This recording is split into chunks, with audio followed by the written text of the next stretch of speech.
The first rays of the sun pierced through the narrow opening of the cave, illuminating the rough stone walls that had sheltered the tribe through countless storms and winters. For a Stone Age warrior, dawn was never a moment of leisure. It was the beginning of vigilance, a sacred hour in which the fate of the tribe often hung in the balance. The warrior stirred from his slumber, muscles stiff from the cold night on the hard ground, and immediately assessed his surroundings. Fire embers still glowed faintly from the previous evening, providing warmth and light. His first task was to rekindle the flames, for fire was more than comfort, it was life itself. Without fire, the cave offered no protection from the biting cold, no means to cook food, and no deterrent against predators that lurked in the dark.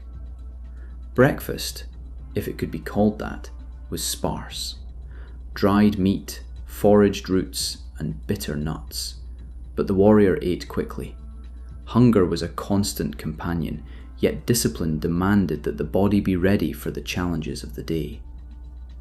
After eating, he checked his weapons, feeling the smooth flint of his spear and the jagged edge of his hand axe. Every tool was a potential lifeline, crafted carefully over years of experience. The warrior inspected the straps, sharpened the tips, and ensured the stone blades were firmly set. In a world where a broken spear could mean death, such preparation was never optional. By mid-morning, the tribe began its daily routines. Women and children ventured out to gather edible plants, while the warrior joined others on patrol, scanning the surrounding forest and plains. His eyes, honed from years of hunting, could detect the faintest signs of danger: a broken branch, an unusual set of tracks, a rustle in the underbrush. Predators, from wolves to saber-toothed cats, constantly threatened the tribe, but so too did rival human groups. Skirmishes over territory, food, or water were not uncommon, and the warrior's vigilance could prevent bloodshed or death. The patrol was methodical. Warriors moved silently, crouching low to the ground when necessary, listening to the forest with acute attention. Every sound was analysed: a distant bird call, the snapping of twigs, or the faint murmur of a flowing stream could signal either opportunity or danger. They tracked animal movements as much as they scanned for human activity, for both prey and predator shaped survival. A successful hunt meant nourishment. A surprise predator attack could mean catastrophe. The warrior's training demanded that he react instantly, yet with calculated precision. Rash decisions could cost lives. By late morning the sun was high, and the forest grew hotter, thick with the scent of earth, plants, and animal life. The warrior and his patrol might intercept a small herd of deer, carefully approaching without alerting them. Hunting was as much a mental challenge as a physical one. Tracking required patience, observation, and understanding of patterns. Each movement, every rustle in the leaves, informed the warrior's decisions. Spear in hand, he approached cautiously, eyes never leaving his target. A misstep could alert the animal, causing it to flee, or worse, trigger an ambush from lurking predators. When the tribe faced rival humans, the stakes were even higher. Skirmishes were often sudden, brutal, and merciless. Unlike the coordinated battles of later centuries, these encounters were chaotic and deadly. The warrior relied on both strength and strategy, using the environment to his advantage. High ground, dense brush, and river crossings could provide tactical advantages, while flint-tipped weapons delivered swift and lethal force. Communication was non-verbal. Hand signals, gestures, and even sounds allowed warriors to coordinate silently. Protecting the tribe in these moments required courage, decisiveness, and trust in both skill and comrades.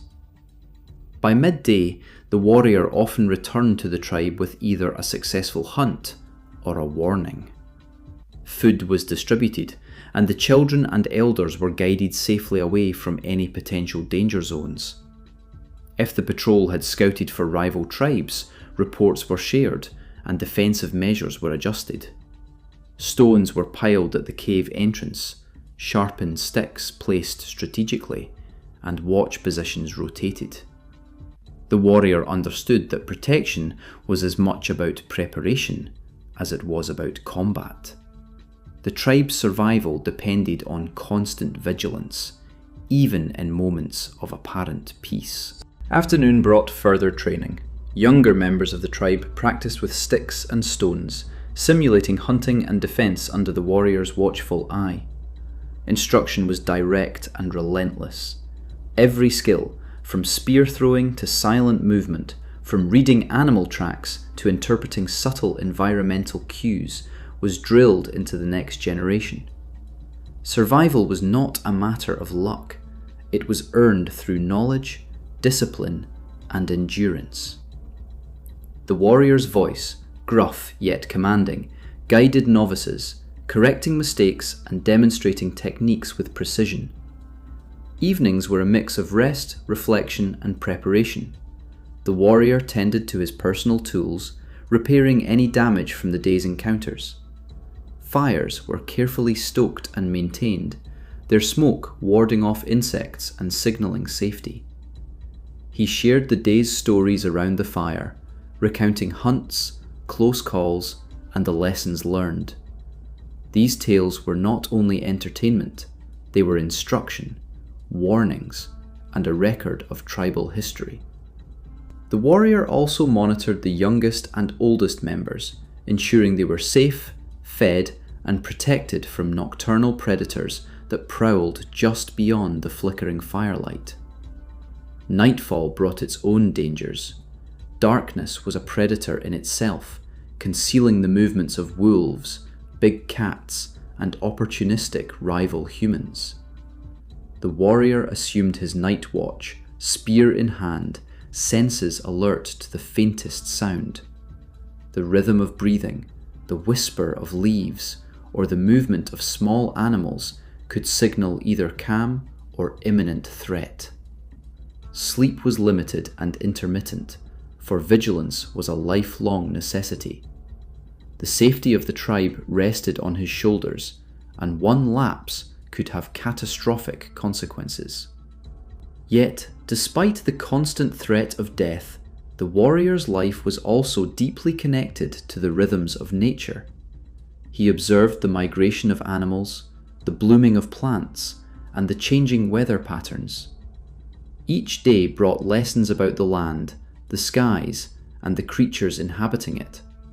Knowledge was survival, and every sunrise provided new opportunities to sharpen skill, reinforce bonds, and ensure the tribe's future. The warrior's role was not only to fight, but to guide, teach, and protect, a combination of strength, strategy, and wisdom. By the end of the day, exhaustion was absolute. Muscles ached, limbs were bruised or scratched from navigating rough terrain, and every sense was on high alert. Yet the warrior lay down by the fire with a sense of accomplishment.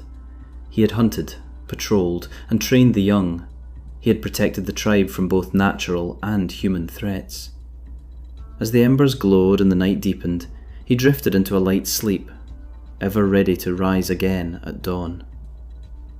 The life of a Stone Age warrior was brutal, relentless, and perilous.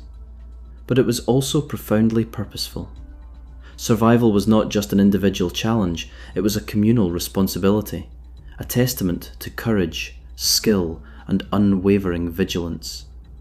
In essence, each day of a Stone Age warrior was a delicate balance between life and death, danger and sustenance, chaos and strategy.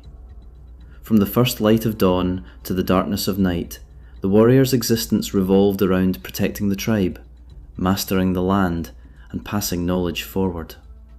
Every decision, every swing of a weapon, every cautious step through the wilderness carried the weight of countless generations. To be a warrior was to embody the tribe's lifeblood, the unbroken thread connecting the past, present, and future in the harsh, beautiful world of the Stone Age.